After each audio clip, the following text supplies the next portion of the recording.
ধরেন যে কিছু লস গেলে তাও বিক্রি করে থুয়ে যাবো আর কি। এখন তো লস হচ্ছেই, এখন যদি দামই বলতেছে না বিক্রি কেমন করে করবো। সিরাজগঞ্জ আমি ধরেন যে আমার বাড়ির দাম হয়েছিল, আমি আটে তুলি নাই যে আমি ডাইরেক্ট ঢাকা নিয়ে যাব। তাহলে এখানে নিয়ে আসি, এখানে নিয়ে এসে দেখতেছি যে ধরেন যে আমার বাড়ি ভালো দাম হয়েছিল।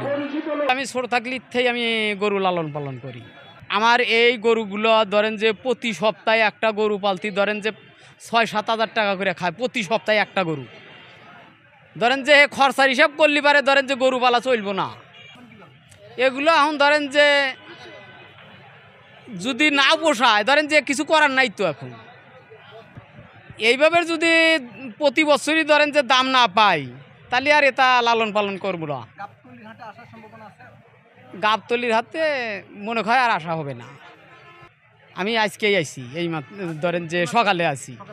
ধরেন যে এই বড় গরুগুলো যে সময় আমরা কিনি পালনের জন্য, তখন ধরেন যে এই গরুগুলো ৪০,০০০ টাকা মন কিনতে হয় আমাদের। ধরেন যে দাম দিয়ে কিনছি আর 10 মাস পাইলে এখন সেই দামই কয়। এই লাল গরুটার ওজন কম করে হলেও 15 মন হবে, সাদাটা ওই ধরনের হবে।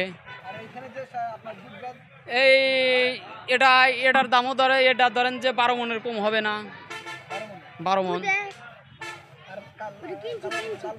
ওগুলো ধরেন যে 10 মন টাকা। ধরেন যে আমরা ধরেন যে কৃষক মানুষ, আমরা ধান চাইল যা আছে বিক্রি করিয়া ধরেন যে পালি, ধরেন যে গোসাই জমির ফসল বিক্রি করিয়া ধরেন যে আমাদের ওখানে তাঁত শিল্প আছে।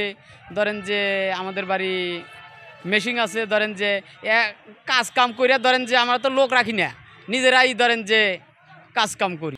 আমার এইগুলা গরুগুলা করতে ধরেন যে কম করে হলেও ধরেন যে 25 লক্ষ টাকা খরচা হয়েছে। ধরেন যে 25 লক্ষ ধরেন যে বলেই না, কামলার দাম তো বাদ। আমি 6টা গরু নিয়ে আইছি, না এবার বিক্রি করতে পারিনি। সিরাজগঞ্জে গরুর মূল্য বেশি পেয়েছেন না এখানে পাচ্ছেন? ওই সিরাজগঞ্জই বেশি পেয়েছি। পোষাইতে পারবেন? আপনি কি লাভ করতে পারবেন এই গরু বিক্রি করে? এখন তো দেখতেছি লাভ হবে না, মাত্র কয়েকদিন আছে, এর মধ্যে যদি গরুগুলো আপনি সেভাবে বিক্রি করতে না পারেন এগুলো কি করবেন? কিছু করার নাই, বাড়ি ঘুরে নিয়ে যাওয়া লাগবে। না আমি আসিনি এর আগে। আপনি কি গাবতলীতে এবার প্রথম এসেছেন? জি এইবার প্রথম এসেছি।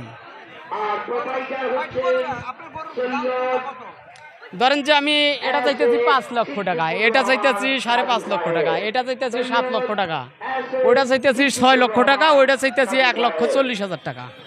এই যে আপনি গরুর দাম পাচ্ছেন না, আপনি কি পোষাইতে পারবেন? এইভাবে হলে তো আমি পোষাইতে পারবো না, আমার লস যাবে। বিক্রি করলেন না কেন? গরু কোনটার নাম কি রেখেছেন? আমি এইটার লাল রেখেছি লালমানিক।